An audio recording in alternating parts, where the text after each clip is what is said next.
So I'm here for you guys right now. So any questions that you guys have, I'd love to answer them. Anything surprise you? Did you have any preconceived notions going into making the movie that were that after making the movie you came up with different answers or a different way of thinking of things? Anything surprise you after? Yeah, I mean, I didn't even, going into it, I had a vague idea that, I wanted to tell a movie about the Soviet Union using hockey kind of to get there, right? And I didn't even know. So basically, I went to Moscow. My dad knew Vladislav Tretiak, who is one of the greatest Soviet goaltenders of all time, and he was having his birthday party out there, and I didn't even know I wanted to make a movie about this, but I started thinking, and I said,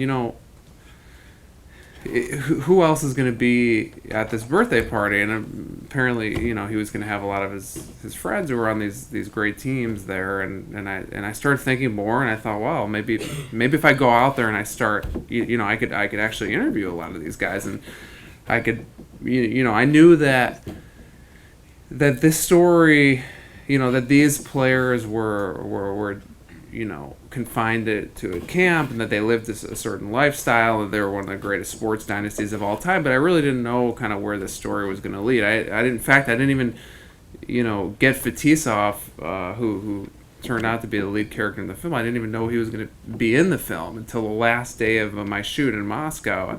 I had a researcher there who was reaching out to him, trying to get him to be in the film, and he would never respond. And finally, he kind of reluctantly responded and said, "Hey, what does this kid want?" And I said, just will you please just meet with me for 15 minutes? And he said, "Okay, fine, I'll meet with you."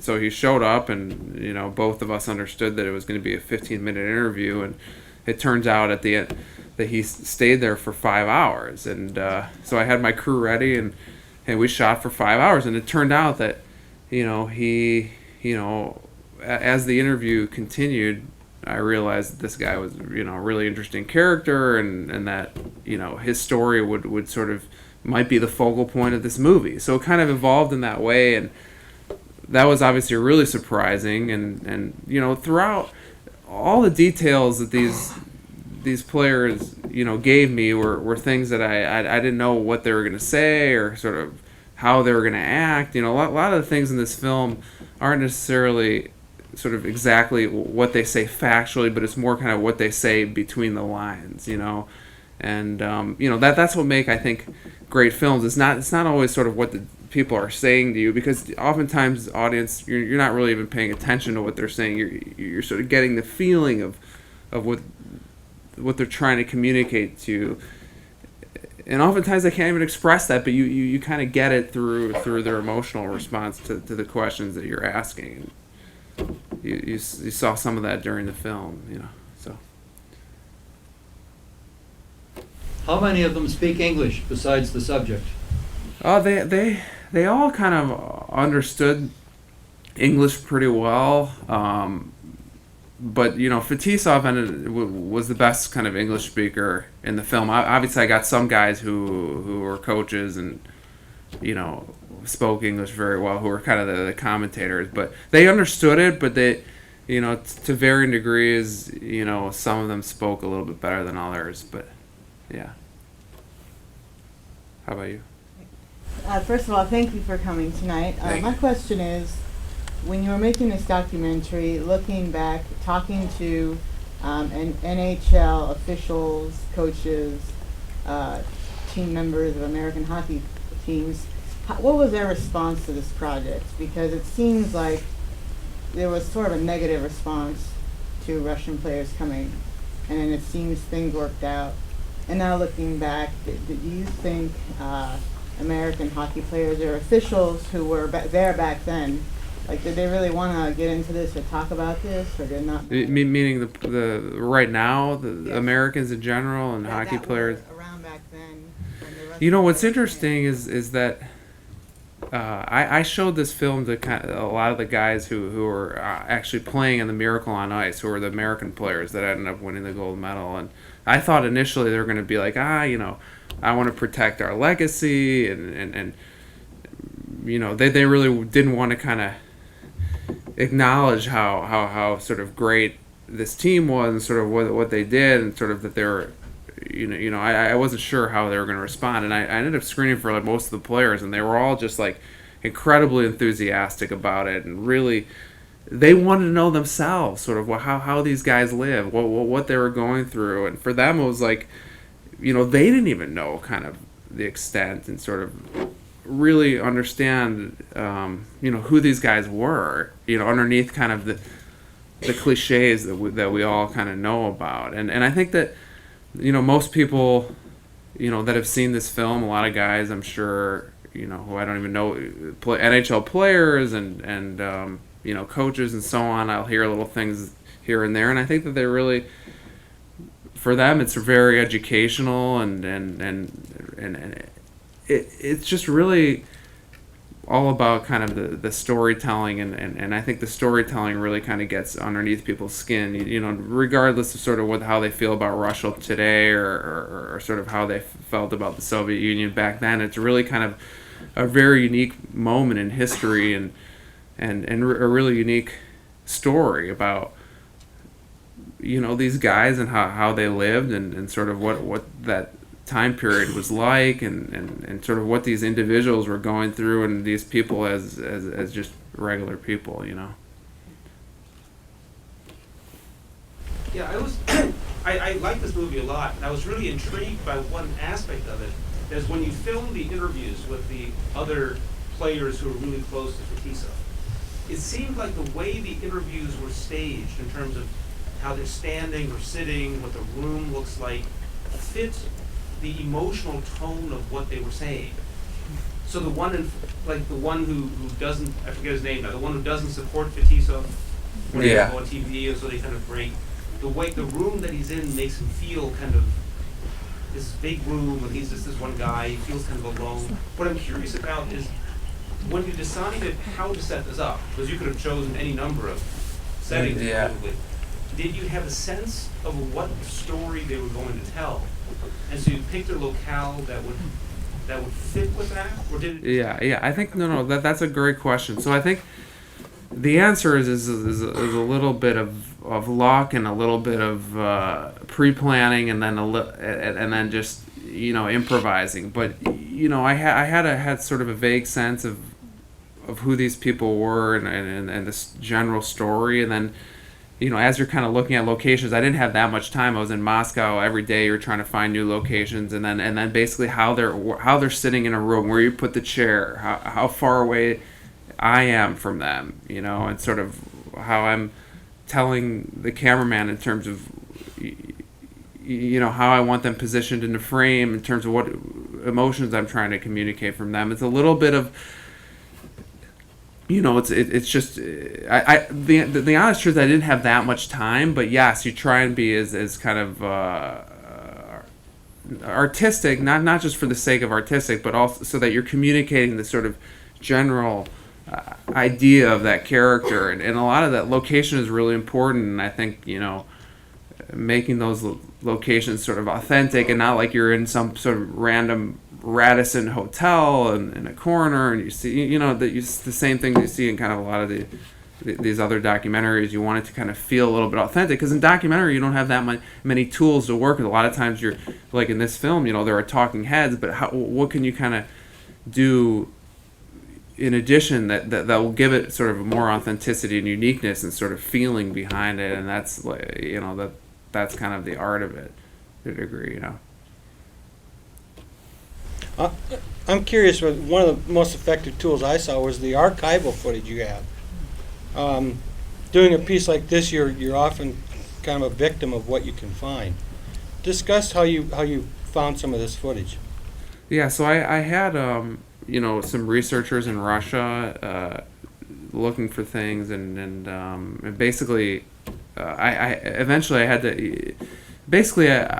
I wasn't getting exactly what I needed from them, and so ultimately I had to on one of my trips there, I had to go and kind of look for myself in these old archive houses that had kind of basically old film, that wasn't necessarily digitized yet. So you'd go in, there'd be stacks and stacks of kind of old film cans, and you would, tell them kind of what you want. And they don't have everything organized very well there, but they kind of had a sense, 1970s and hockey, and maybe it's in here. So they would pull out like, 5 or 6 cans. I would look through, and then basically make tape marks on what I liked. And ultimately, I had so much archival footage at the end of this, when I was editing it, that I probably only watched like 10% of it. It was so much. So there's an incredible quantity of this stuff, and I really wanted the audience to kind of see things that they haven't seen before, because oftentimes when you watch Cold War era stuff, it's always the tanks going through with the rallies and the missiles, and I really wanted to kind of give a sense of what the actual life was like for them, and make it original, so you're not seeing the same images that we're so accustomed to. Were you surprised by that, the amount? Yeah. I mean, it was really, a burden, because how much footage can you look through ultimately? I had an archival producer that had to also filter some stuff out, but he couldn't get through it. And then we had assistants that would take a look through stuff. But ultimately, because it's kind of the director's vision at the end, you always worry that people are going to watch it and not see what you're seeing in the footage, and so it's just kind of finding that balance at the end of the day. Like I could spend 10 years on this film, or 2 years, so it's like that, I actually wanted to ask a related question, which is there seemed to be some home video mixed in with that, or just not professional, like for instance when he went to visit Toronto. And I just wondered about that, because I know that home video was illegal during the Soviet period. So did that come from the archives as well, or was that something that the people themselves had done? Yeah, I think it came from one of the archives. So, somehow that looked like it was like more Super 8 type of footage. But yeah, I mean, I think. So that all came from the archives? Yeah. Okay. I wonder if you could talk about it as a story of immigration, and that the narrative that you gave is in some ways is much different than the standard American immigration tale. You have a group coming from Europe to the United States, then they go back, even though they've achieved success in the United States. And was that a deliberate choice on your part to follow a group that ultimately rejected staying in America and going back? Yeah, I mean, it wasn't. It was the truth, They actually did that, and I could have ended the film, and in the U.S. they would have Stanley Cup. Everybody's happy, but I thought that it would add, to the story to see that these guys actually went back to Russia, which is a little bit weird because we're so accustomed to, people come to America and they just love it so much that they stay and they're never going to go back to that bad place, and because they live the American dream, and that's the dream, the world dream, right? But I think that I can sort of say that for Fetisov in particular, I mean, he, was a very famous guy in Russia, one of the most famous kind of athletes, and he had an opportunity to. I don't think people, even though he won 2 Stanley Cups in the United States, it's not like the general public, like everybody knows who Slava Fetisov is, But in Russia, I mean, he walks down the street and people, I don't want to exaggerate, but kiss his feet, or everyone knows who he is, And I think when Putin asked him to go back, he really felt that he had an opportunity to to make a bigger difference, because he kind of everybody knows him, and he was given a very big position, and felt that he can basically do more there, and then also he's a very kind of patriotic guy. And he sort of grew up in that system. He was captain of the team. He was indoctrinated with all that, and and I think, ultimately didn't want to turn his back on a country that was sort of really struggling with a lot of issues, and especially if Putin asks you to do something, it's tough to probably say no to, but and then the rest of them, I think that these guys, they're not like, they didn't come over to the United States when they were like, let's say 21 or 18 years old. They sort of grew up until they were 30 years old, really Soviet, they're Soviet guys, they're not like modern Russian guys. So they I think felt more comfortable living in Russia. There are more opportunities for them. In U.S. they sort of might get lost. Maybe they made enough money to kind of stay there, but I don't know. Maybe there's just more opportunities. Their careers aren't over. When you're 30 years old, you don't necessarily retire and say, I'm done with life. I'm not going to do anything else. I think in Russia there's probably more opportunity for them as well. Financial and business opportunity too. So.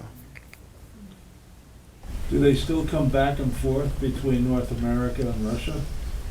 Yeah, I think some do more than others. I mean, one of them, Igor Larionov, who was one of the Russian five, you saw, he I don't think he goes back to Russia that much. He was one of them that kind of felt that, I think he prefers to live in the United States, and, he's a little bit more westernized, I think, of all of them. But I think, yeah, they come, for instance, Fetisov, his daughter lives in New York City, and she goes to school there, and I think Slava comes back and forth, and, yeah, they go back and forth, yeah. But now it's a little bit trickier, but, yeah, I don't know, so. This is more of a hockey question, but Scotty Bowman was very influential in bringing these guys over and getting them together as one. Did you reach out and try to interview Lou Lamoriello at all? Did he want to participate? I think maybe I did, sometime in the past, but really when you're making, a documentary in particular, the more characters that you have, the sort of more diluted. In fact, I interviewed maybe, there's probably 7 or 8 guys that actually never made the film that I interviewed in Russia, and it's just, you can't interview everybody, and I just felt that Lou, I don't know, I didn't need to get him, so. Why did your parents come here? They came in 1976. So you were born here? Yeah, I was born here, and I grew up in Chicago, and ultimately, what motivated me to kind of get interested in this subject matter is, obviously, Anthony was saying that I played hockey growing up around here, and I was, pretty competitive, and but really, when I was about 13, there's 2 things that happened. The first thing is there was a coach that came from the former Soviet Union. He was probably one of the first coaches that ever coached in the United States after the collapse of the Soviet Union, and he happened to be in my town, and basically I had an opportunity to play for this guy, and I did, and his sort of philosophy of the game was so fundamentally different than the coaches that I had been playing under since then. There, for instance, the practices, we would be doing all sorts of sort of gymnastic type of training, and throwing tires over our heads, and doing somersaults on the ice, and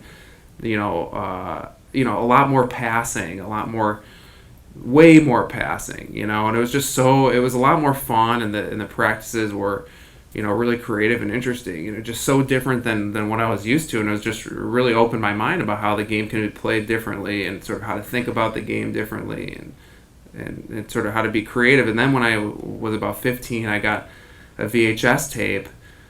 I got more and more serious about the game, and it was this 1987 Canada Cup tape where the Soviets were playing, the greatest Soviets were playing against the best Canadians in 1987. It was just completely mind-blowing to me, what they were doing on the ice, and sort of how they were playing, the Soviets. It was the most creative thing I've ever seen, and I always thought, why do we play such a sort of primitive game in the United States? in Canada. You know, there's very little passing. There's very little playmaking. It's not. You're often told to, you know, dump the puck in and just give it away, whereas the Soviets played a much more puck possession game and passing, and if they didn't see an opportunity, they would go back and generate another opportunity.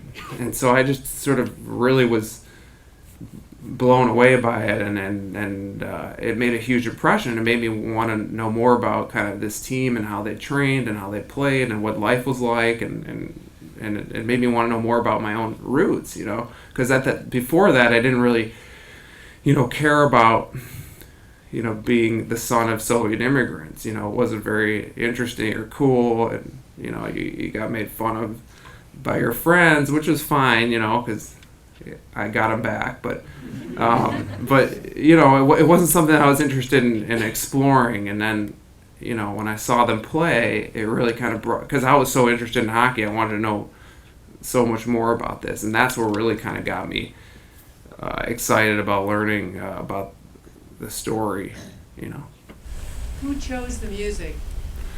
Well, so it's a process of, you know, hiring a composer, and then you talk with the composer about the style of music that you sort of like, and then the composer experiments, and you start showing him footage, and you say, hey, I want something that's, you know, sort of a little bit Russian, very spiritual, and but not too kind of cliche Russian music. You know, I wanted something kind of modern and really powerful and spiritual, and that had a motor to it. And the two composers I worked on it were exceptional.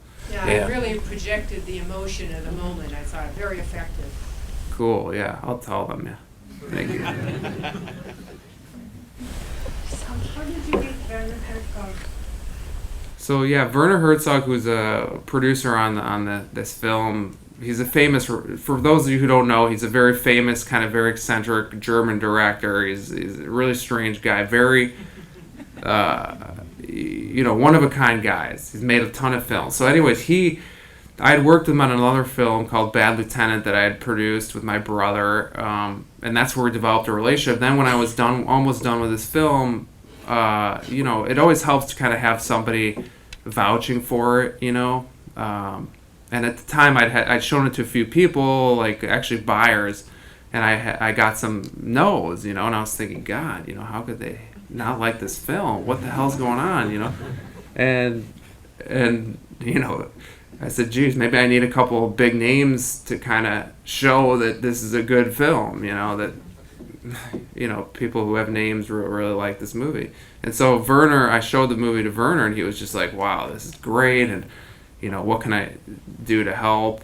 And I said, well, do you mind putting your name on the film? And so basically he was just like, yeah, this is a great film. I said, Werner, you know, I haven't gotten into a couple of these festivals, and he said, oh, don't worry, it's all like a load of crap, you know, like, just keep going, this is a really special movie. And he was really inspiring, and kind of, he just said, this is, you know, he just basically gave me a lot of confidence. And then there's another big producer, Jerry Weintraub, who also, his name is on this film, who I worked with before, and he also, both those guys, and Jerry's not alive anymore, but he's one of the biggest producers in Hollywood of all time, and you know, he's the last guy that would like a Soviet hockey film, but he just loved it, and both of them, you know, wanted to help me and you know, vouch for me. So, you know, believe it or not, you can make an amazing film, you know, in Hollywood, or it's the same thing probably in any aspect of life, but you can do something great, and it's in front of people's face, they see it, and for some reason they pass on it, you know. But then, you know, eventually the right people saw it, and you know, it became a big success. So you just got to keep going. Is the film available to rent or purchase in a video store? Yeah. So it's on iTunes and Amazon, and I think it's on DVD too. It's not on Netflix yet, but it will be. As someone who knows very little about hockey, I was fascinated to see the connections with chess and ballet and those other things that you mentioned about that different style of Soviet hockey. And it made me wonder, as you were speaking, all these Russian players that have come recently that you were mentioned at the end, do they still play a different kind of sort of Soviet style hockey, or has it become more sort of globalized, and is it pretty much everybody plays the same kind of hockey now, or is there something really distinctive about the Russians still? I think that the Soviet style is kind of gone in my opinion. I think that, you'll see players like some of the modern Russian players that individually they still have kind of very skillful aspects. They're great skaters and they can handle the puck really well. And sometimes you see creative flourishes, but really what the Soviets developed was a collective creativity. You'd see them almost move together like in one body, and they would constantly be passing. And you can't play like that unless there are 5 guys on the ice that know how to play like that. They're incredibly aware of each other and intelligent. They know each other really well, and they could it's possession of the ball. It's like the Spanish, soccer teams, that they just pass, tic-tac-toe. It's just and that takes playing with the same players, a lot, and really getting to know them and understanding. And it takes 5 players that are individually incredibly skillful, not just collectively very good, but just individually are really skillful as well. And players, it's more about kind of being individually great, because NHL coaches, they don't play 5 guys as a unit of 5. They're constantly rotating the lines, and they don't allow for this kind of creativity. It's not developed and nourished in that way. So you'll see like individual creativity, but it's alone. They're not playing together very well.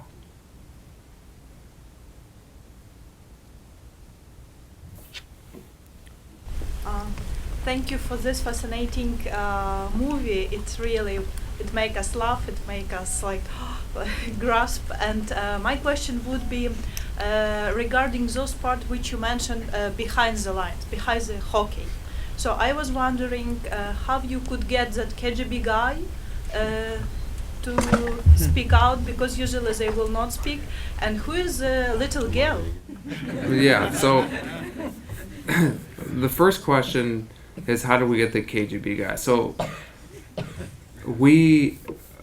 basically my researcher found this guy who was first of all, people who are in the KGB, it's not everybody knows in general kind of what they were doing in Russia. In Russia, it's not like a mystery that they would always be around and be recording what you're doing and trying to find out people who are doing things that they didn't want them to be doing.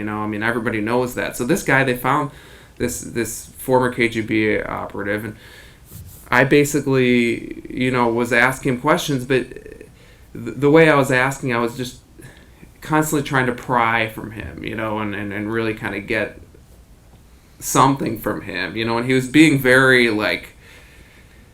hard to penetrate and kind of didn't want to say very much. But I think ultimately what he thought he was saying was not like this big secret that he was telling. Everybody knew at the time that the KGB would travel with delegations and make sure that the players weren't leaving the hotels and doing whatever they want. They were there. They were making sure, because these guys were national heroes, and if they were talking to reporters, Western reporters, and saying the wrong things or trying to defect or do whatever, that would be a serious PR, very bad thing for the Soviet Union, because what it shows is that if your country's heroes are trying to leave and they don't want to live in the Soviet Union, then what does that say about everybody else? It basically says that these guys are like royalty. They're what everybody thinks is the best of the best. And then if they're trying to leave, then that doesn't say very much about your country. So they really tried to keep them in the country. Okay. I think I was most struck by the fact that Fetisov holds such a high position in Russia nowadays.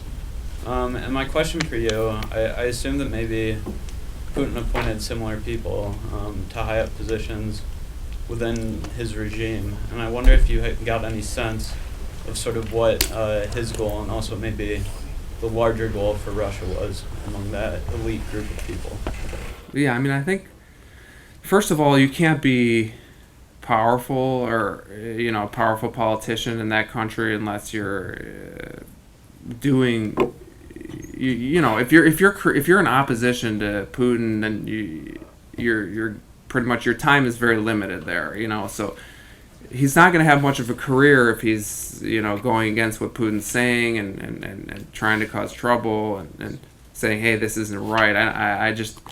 It's just not possible. You have to play that game, and Fetisov is playing that game. I mean, whether he's trying to do good things for the country, I think he's, trying to, but does he have his own interest? Yes, I'm pretty sure of that.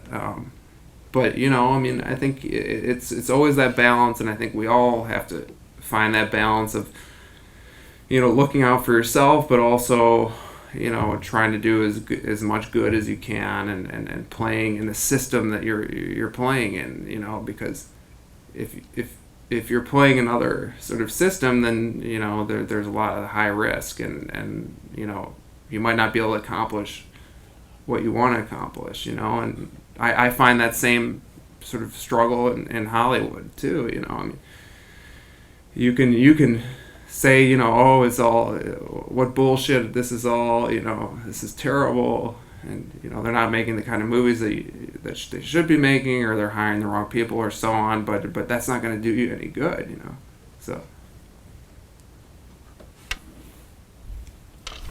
You mentioned that you've received remarks from current and former NHL players. I'm wondering if you've heard anything from the Soviet coach's grandson who plays.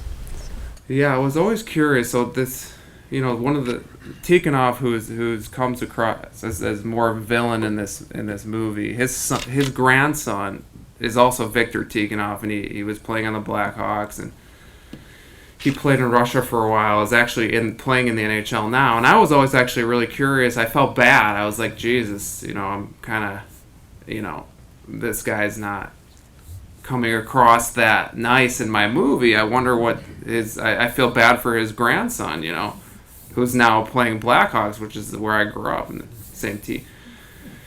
And I didn't hear anything about his reaction, and then I actually saw a tweet the other day saying that he really loved the film, but I don't know. I think it's probably better for him to say that he loved the film than he hated it, but it shows that he's a better guy. But I don't know. I mean, apparently he liked it, but someone should ask him. Yeah. He was here in October with the team playing in the Compton. Oh. He's in Phoenix now. Yeah, that's what I heard. Yeah. I don't know who he's talking to because Panarin was translating for him, and now they're... No, it's the other way around. No, Tikhonov speaks very good English. He was actually the grandson was born in California, so he grew up there, so he speaks very good English. He was actually translating for one of the Blackhawk players, Russians who just came from Russia and didn't speak very good English, so Tikhonov was translating his interviews. Yeah.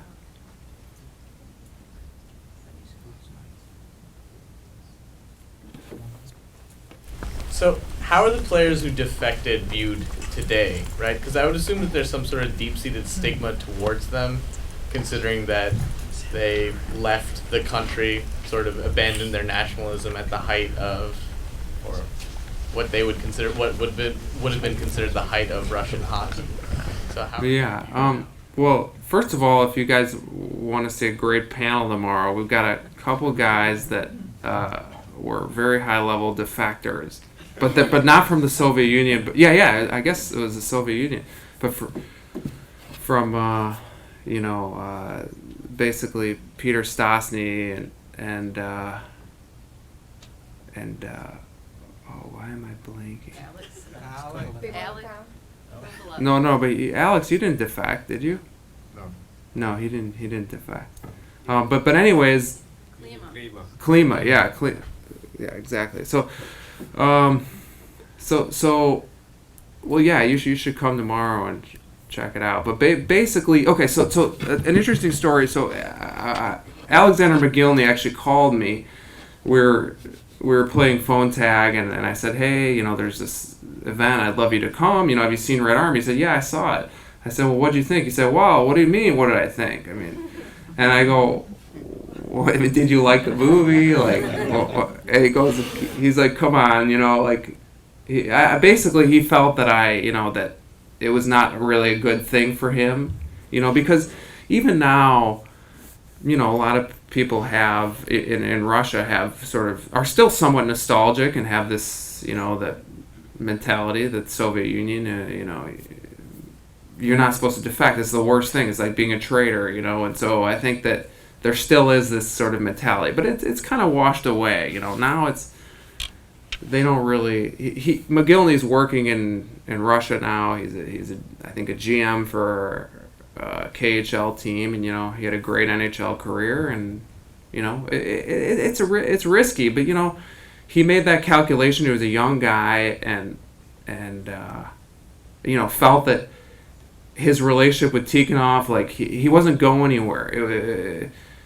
He was better off defecting. He didn't have that risk. He didn't have a wife and kids and all these things. And he could take that risk. And maybe he was just sort of more.